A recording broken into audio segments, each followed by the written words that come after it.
Hi, welcome to the Tenbury High Year 9 Options event. I am Miss Hubbard and I am here to talk to you about studying GCSE history. If you are considering GCSE history, it is a great choice. It is something that offers breadth of study, but so many key skills that you can then take on into the next part of your education or into life. The example that we do is AQA. If you want more information on this particular GCSE, you can Google AQA History GCSE and it will take you through to the website.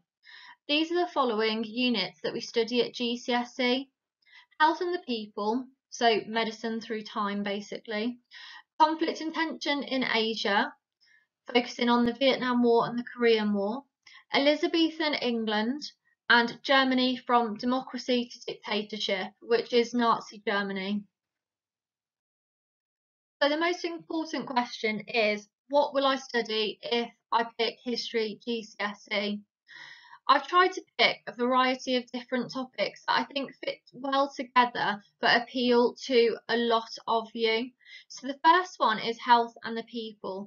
It basically focuses on medicine through time. So we start looking at how the ancient Greeks and Romans used to try and put holes in people's heads to release the evil spirits, all the way through to looking at the Renaissance and how the printing press allowed for ideas about medicine just to be spread across the globe. Then through to, say, penicillin and how Fleming just discovered it on accident and who should really get credit for it. And then to the more modern medicine, about how was medicine on the World War One and World War Two battlefields. And then how did people cope after the war, looking into ideas about shell shock and PTSD. The second unit is Conflict and Tension in Asia. This focuses on the Vietnam War and the Korean War.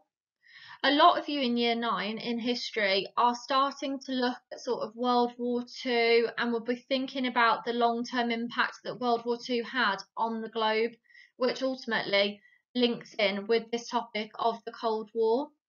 So we start out by looking at the battles between America and the Soviet Union after World War II, things like the Cuban Missile Crisis, where the world came to a brink of ultimately World War III.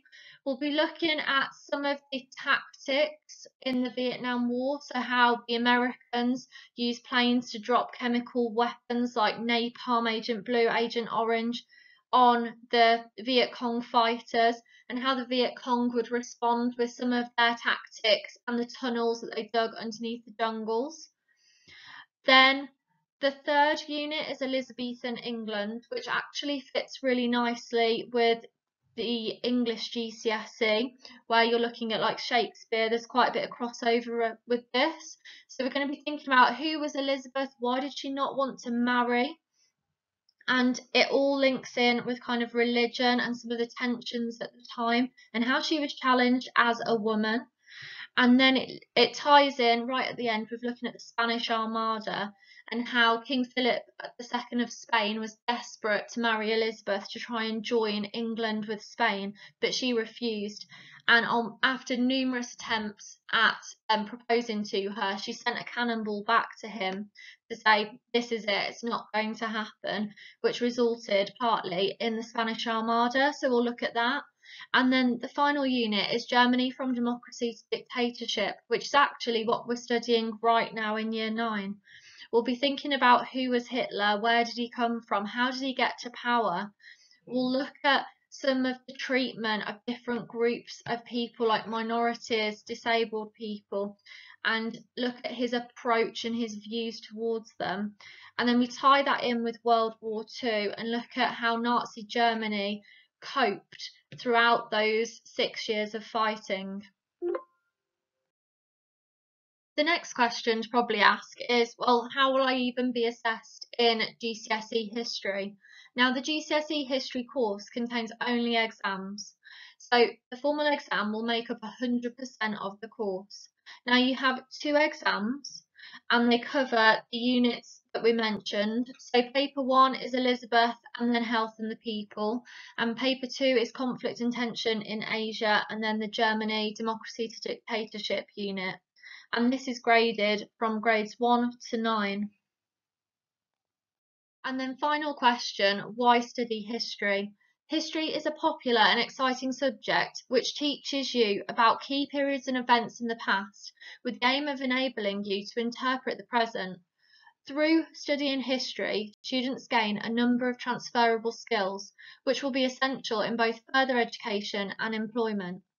Students are taught to interpret various sources of information and evaluate a range of historical sources, such as private and formal written documents, images, propaganda posters, data, and artifacts. GCSE history is a highly valued qualification because of the skills developed and the independent, intelligent learners which it produces. When studying history, you will be using information effectively. You won't just be taking it at surface value, you'll be actually trying to investigate it and question it. You'll weigh up conflicting factors carefully to come up with your own judgment. Throughout this process, you'll be analytical and critical, considering all the information you're presented with. You'll be aware that we're studying the people of the past, which can give us an insight into the people who are alive now, thinking about the impact and the consequences of their actions. And it will help you to understand how and why humans behave as they do, such as being prevented with a crisis. If you have any questions about studying GCSE history or anything to do with the components that make up the GCSE, please feel free to email me at ahubbard@tenburyhigh.co.uk. Thank you for listening.